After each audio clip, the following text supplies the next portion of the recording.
Hey, and welcome back to Chuck's Tuesday Tips. Today we finish up our Deerfoot gun rack project, and we'll say goodbye to Ricky. This will be his last episode. He's getting deployed to the front on Sunday at the Ojai Car Show. He'll be there with me all day. Anyway, we're going to miss him. He was a good conversationalist. We have our panel here. Wait for the camera. It's nothing but high tech here. We got this nice panel from Research Mannequins where we got our feet from that we used in the previous, oh, here's some more feet that we got to do still, previous episodes. This is our pair, and we got these widgets from Research. They're called, this word I can't pronounce, fuelers or fuelers or something. I just call them the widget thing that these go in. Anyhow, we're going to put this into here. It's for decorative. Plus it's got two little bumps there. They're going to help hold the deer foot from spinning around and around. Now what we've done on the back here, I've already put the hangers on and took them off once. But if you'll notice, we marked them to go 16 on center.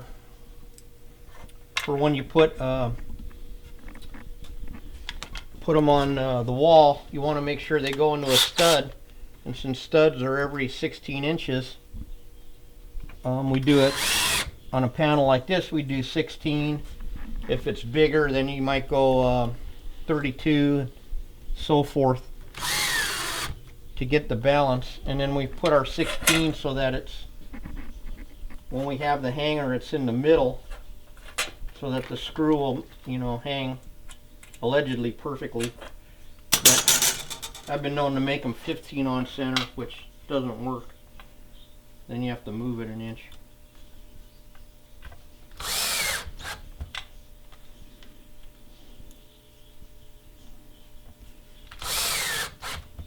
Okay, so that's how I put those on. Now what we went ahead after that is, they probably call this a 24-inch panel, but it's really 20, well, I guess it is 24, but we went from the wood part, not the detail part, because when they call them 24, that includes the detail.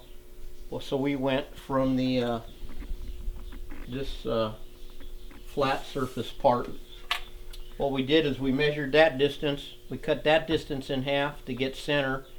From center, we cut it in half again, and what do we do one more time? Cut it in half one more time to get that. We put these in 2 1/4 inches from each side, and then we drilled a little pilot hole.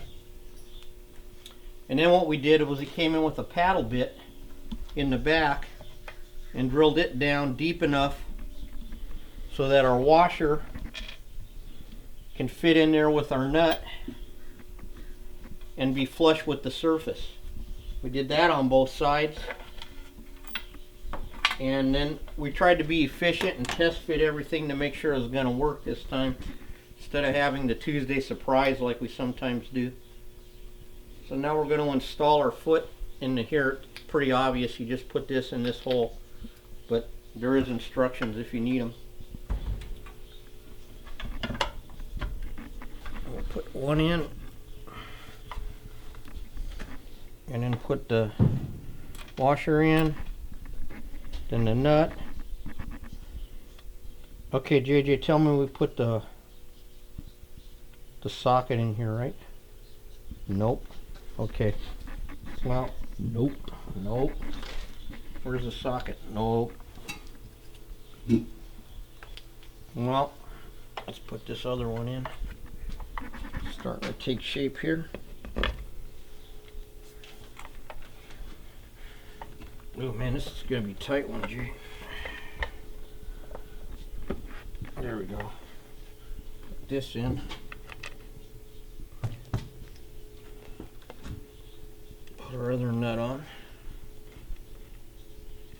Now here's a good lesson. Make sure you do this deep enough that you don't run into this problem. So even after all of our efficiency, we still run into a jackpot. So we're gonna have to deepen this a little bit more. Now, don't go all the way through with the big hole, then you'll really have problems. Not that I've ever done that, because that was only the first mistake I ever made that day.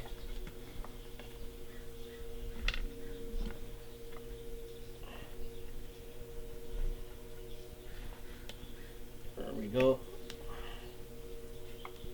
Okay, what size nut do you think that is? 7 something? 16s. 7/16? Probably. Right back here to the toolbox. Grab up something. Let's grab every size but the right one.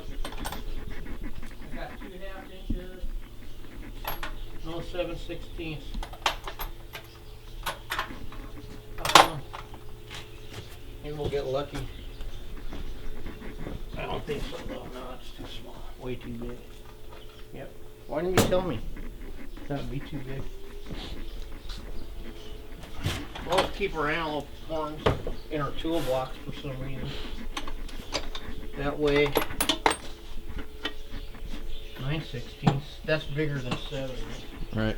Oh, I know why, because it's in this one. Down here somewhere. Ah, got it on the first try.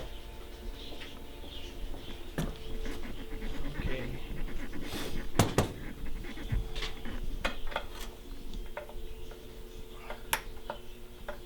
We tighten them up.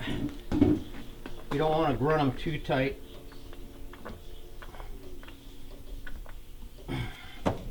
Just want them tight enough to be snug, they don't spin. There we go. Is that straight, JJ? You see? They straight? Now we need to test them out. Well, I don't want to uncase my M1.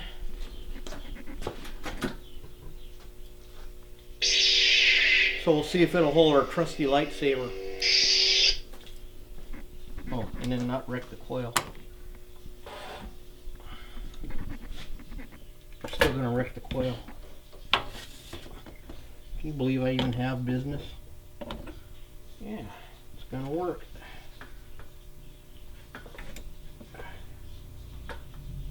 There we go. We hang it on the wall if we had room, but every ounce of wall space is taken up here. As you can see by this pile behind me, we can't even get to the last open space. We've been busy here. Anyhow, a couple things real quick before we sign off. We're about to embark on a couple of projects.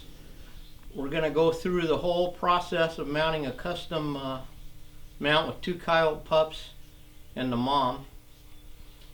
And then I think we're going to go backwards a little bit, and since the skinning episode on the ducks failed miserably, we're going to reshoot a bird skinning one. We're going to have a quail, a duck, and something else, 3 different ways, and we'll lay it all out just to cover that ground. Then the only last thing I got to say is the guy who keeps giving me the death threats, I'll be at the Ojai Car Show, downtown Ojai, all day on Sunday, so you know, hey, if you need to kill me, you can find me there.